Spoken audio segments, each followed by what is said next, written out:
तो hello student, आज की क्लास शुरू होती है और आज की क्लास में हमारा जो ट्रांसलेशन चल रहा था, तो ट्रांसलेशन में हम पढ़ा रहे थे प्रेजेंट प्रेजेंट टेंस, है कि नहीं। तो प्रेजेंट टेंस में प्रेजेंट इंडेफिनिट हमने पढ़ा दिया था। आज हम दूसरा नंबर पढ़ाएंगे प्रेजेंट कंटिन्यूअस टेंस, ठीक है ना। तो प्रेजेंट कंटिन्यूअस टेंस पढ़ाएंगे, फिर प्रेजेंट परफेक्ट, फिर प्रेजेंट परफेक्ट कंटिन्यूअस टेंस पढ़ा देंगे। इस प्रकार से हमारा प्रेजेंट टेंस का चारों प्रकार का जो रूप है वो खत्म होता है, ठीक है ना। तो हम आज शुरू करते हैं प्रेजेंट इंडेफिनिट। कल 2 दिन में हमने प्रेजेंट इंडेफिनिट पढ़ाया था और आज हम शुरू करेंगे प्रेजेंट कंटिन्यूअस टेंस, और ये आज ही पूरा पढ़ा देंगे, है कि नहीं। तो सबसे पहले ये देखिए प्रेजेंट कंटिन्यूअस टेंस की पहचान क्या होती है। इस प्रकार के हिंदी वाक्यों में, मतलब ऐसे टेंसेज के हिंदी वाक्यों के अंत में रहा है, रही है, रहा हूँ, रहे हैं, रहे हो, रहे हैं, रही हैं, हुआ है, हुई है, हुए हैं आदि शब्द आते हैं। प्रेजेंट कंटिन्यूअस टेंस में ये सब शब्द आते हैं। बस ये जान लीजिए, रहा है, रही हैं, रहे हैं आदि शब्द आते हैं, तो वो प्रेजेंट कंटिन्यूअस टेंस होता है, ठीक। अब इसमें क्या होता है, इसमें आप ये जान लीजिए कि रूल जो होता है ही, सी, इट तथा एक वचन कर्ता के साथ इज का प्रयोग होता है। इज और मेन वर्ब की आईएनजी फॉर्म, यानी कि मेन वर्ब की फोर फॉर्म, चाहे आईएनजी फॉर्म कहें या वर्ब का फोर फॉर्म कहें, तो ये आपका हो जाता है। फिर आई के साथ एम का प्रयोग होता है, और वर्ब में भाई आई के साथ आई एम होता है कि नहीं होता है। और यू, वी, दे तथा प्लूरल नाउन के साथ आर का प्रयोग होता है। बस कहानी यहीं पर खत्म, मतलब ये पूरा टेंस खत्म। एक बार फिर से बता रहे हैं, ठीक, बिल्कुल सरफेसली बता रहे हैं कि इस प्रकार के हिंदी वाक्यों के अंत में रहा है, रही है, रहे हैं आदि शब्द प्रेजेंट कंटिन्यूअस टेंस में आते हैं। ये इसकी पहचान है, ठीक। अब इसका अनुवाद का नियम ये होता है कि ही, सी, इट तथा कोई सिंगुलर नाउन के साथ इज का प्रयोग होता है, ठीक। और आई के साथ केवल एम का प्रयोग होता है।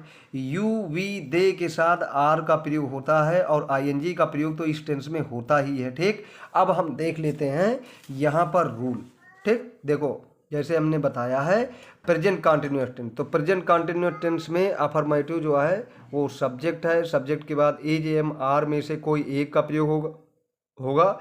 और ये हमने बता दिया है कि कहाँ पे इज का, कहाँ पे एम का और कहाँ पे आर का प्रयोग होगा, ये हमने बता दिया है। तो subject plus is, M, are, main verb का फोर फॉर्म प्लस ऑब्जेक्ट, तो ये अफर्मेटिव हो जाता है। निगेटिव में कुछ नहीं है, इज, एम, आर के बाद नॉट का प्रयोग हो जाएगा, मतलब इज नॉट या आर नॉट या एम नॉट, ठीक। ये एक ही बार में बता देते हैं, फिर उसके बाद सेंटेंस बता देंगे, उसमें कोई दिक्कत नहीं। अगर कोई आपको दिक्कत होगी तो आप यहाँ पे ये जो रूल है ये वीडियो में बहुत अच्छे से दिखाई देता है कि नहीं, और आप इसको लिख सकते हो। देखो ये यहाँ पे ये अफर्मेटिव है, ये निगेटिव है, और ये इंट्रोगेटिव फर्स्ट टाइप है, ये सेकंड टाइप है। इंट्रोगेटिव में क्या होता है, फर्स्ट टाइप में इज, एम, आर पहले आ जाता है, फिर सब्जेक्ट आ जाता है। और हमेशा ये जान जाइए कि मेन वर्ब का फोर फॉर्म का मतलब आईएनजी फॉर्म होता है। मेन वर्ब का फोर फॉर्म का मतलब क्या होता है, आईएनजी फॉर्म होता है, प्लस ऑब्जेक्ट होता है, क्वेश्चन मार्क का निशान लग जाएगा, अभी हम बताएंगे, ठीक। अब जो सेकेंड टाइप होता है, तो सेकेंड टाइप में और फर्स्ट टाइप में केवल अंतर इतना होता है कि इसमें केवल क्वेश्चन वर्ड बढ़ जाता है, मतलब ये क्या से स्टार्ट होता है, और इसमें क्या होता है कब, कौन, कहाँ, कैसे, कितना, ये वाक्य बीच में आ जाता है। तो इसमें जब जो कब, कौन, कहाँ, कैसे जो आता है, तो वही हमारा क्वेश्चन वर्ड बन जाता है, ठीक। तो ये हमारा चारों प्रकार के रूल हो गए। अफर्मेटिव हो गए, ये देखो निगेटिव हो गया, ये फर्स्ट टाइप, सेकेंड टाइप हो गया। अब हम आते हैं अपने सेंटेंस की ओर। देखो सेंटेंस की ओर, जैसे ये अफर्मेटिव सेंटेंस है, अफर्मेटिव में मैंने बताया कि वह पतंग उड़ा रहा है, तो वह की अंग्रेजी ही हो जाएगा, और ही के साथ अभी मैंने बताया दे ही, सी, इट के साथ इसका प्रयोग होता है, तो ही इज हो जाएगा। उड़ा रहा है, तो उड़ाना की अंग्रेजी फ्लाइंग होता है, फ्लाई, तो मेन वर्ब का फोर फॉर्म यानी आईएनजी फॉर्म फ्लाइंग, तो फ्लाइंग हो जाएगा। अब क्या उड़ाता है, एक काइट हो जाएगा। सीता गाना गा रही है, तो सीता के बाद इज का प्रयोग हो जाएगा, भाई सीता इज। फिर गा रही है सिंगिंग, अब क्या गा रही है, ए सॉन्ग हो जाएगा। तो इस प्रकार से हमारा अफर्मेटिव सेंटेंस हो गया। फिर हम आते हैं निगेटिव में। निगेटिव में क्या होता है, अब जैसे आई वाला भी देख लेते हैं। मैं एक पुस्तक पढ़ रहा हूँ, तो आई के साथ एम का प्रयोग होता है, पढ़ना की अंग्रेजी रीडिंग हो जाता है, I am reading a book हो जाता है, ठीक। फिर आगे निगेटिव सेंटेंस में क्या होता है, निगेटिव सेंटेंस में नॉट का प्रयोग हो जाता है। जैसे वो अपनी गुड़िया से नहीं खेल रही है, तो she not playing with her doll, not playing, भाई इज एम आर के बाद नॉट का प्रयोग हो जाता है, बस वही निगेटिव बन जाता है। तो अब हम जान लेते हैं अपना जो है इंट्रोगेटिव, है कि नहीं। इंट्रोगेटिव ये हम जान लेते हैं। इंट्रोगेटिव मतलब क्या सुनार सोने के जेवर बना रहा है, तो इज का प्रयोग हो जाएगा, जाहिर सी बात है क्योंकि सुनार है, सिंगुलर है, तो इज का प्रयोग हो गया। द गोल्ड स्मिथ की अंग्रेजी सुनार होती है।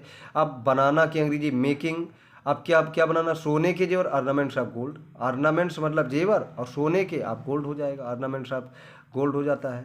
ठीक, तो ये हमारा हो गया इंट्रोगेटिव फर्स्ट टाइप।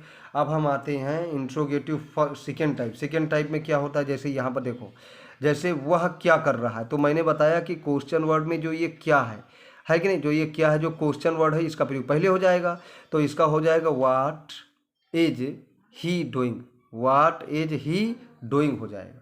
ठीक है ना भाई, व्हाट हो जाएगा, बाकी सब वही होता है जो फर्स्ट टाइप में होता है, वही इज एम आर का प्रयोग होता है। पहले इज एम आर का प्रयोग हो जाएगा, फिर सब्जेक्ट का प्रयोग हो जाएगा, फिर मेनुअल का फोर फॉर्म का प्रयोग हो जाएगा। ऑब्जेक्ट इसमें है ही नहीं, ऑब्जेक्ट अगर होता, जैसे यहाँ पर ऑब्जेक्ट है मेनुअल के बाद, तो ऑब्जेक्ट का प्रयोग हो गया। ठीक, लेकिन ये जो है ये फर्स्ट टाइप है, ये सेकेंड टाइप है। ठीक है ना, तो इस प्रकार से हमारा जो है ये भी टेंस जो है, प्रेजेंट कंटिन्यूअस टेंस जो है आज ख़त्म होता है। ठीक है ना, इसको बहुत अच्छे से देखिए और समझने का प्रयास करिए। कोई अगर दिक्कत हो तो बताइए, पूछिए। ठीक है ना, ओके स्टूडेंट।